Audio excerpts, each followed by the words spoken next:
السلام عليكم ورحمة الله وبركاته. أعزائي المشاهدين في كل مكان، أهلا بكم.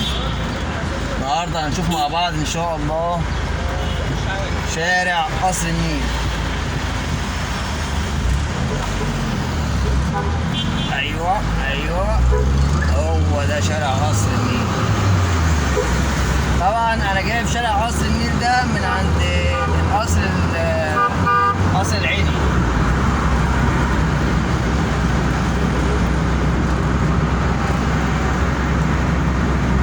زي ما احنا شايفين كده، بسم الله ما شاء الله، الشارع انضف من الصيني بعد غسيل، ما فيهوش بني ادم، المحلات قافله، الشوارع زحمه. شايفين الزحمه اللي احنا فيها؟ شايفين الروقان؟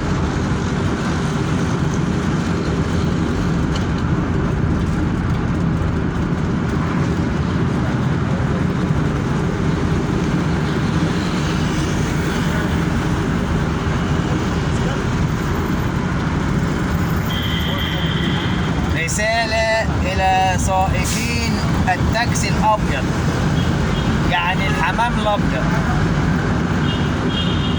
الشوارع هو، واللي بتفكر تتخانق مع جوزها علشان الشغل، أحب أقول لها الشوارع هو. من قلب الحدث أحدثكم أنا بنفسي، أنا الشوارع هو اهو. محلات عصير القصب بتنش، فلو عايزه جوزك يخرج هيخرج ينش، يبقى محلات العصير بتهش وجوزك هينش. خليه قاعد في البيت احسن. انا بقول اهو، خليه قاعد في البيت، وانا مروح اقعد في البيت، بس انا قلت انقل لكم الحدث من قلب الحدث.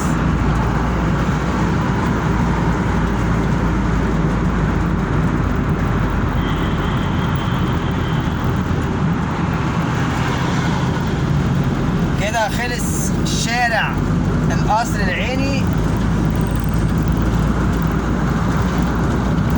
والمفروض كده على طول نخش طلعت حرب ووسط البلد. طبعا في فيديو موجود لشارع وسط البلد وطلعت حرب. اشوفكم في حلقة جديدة.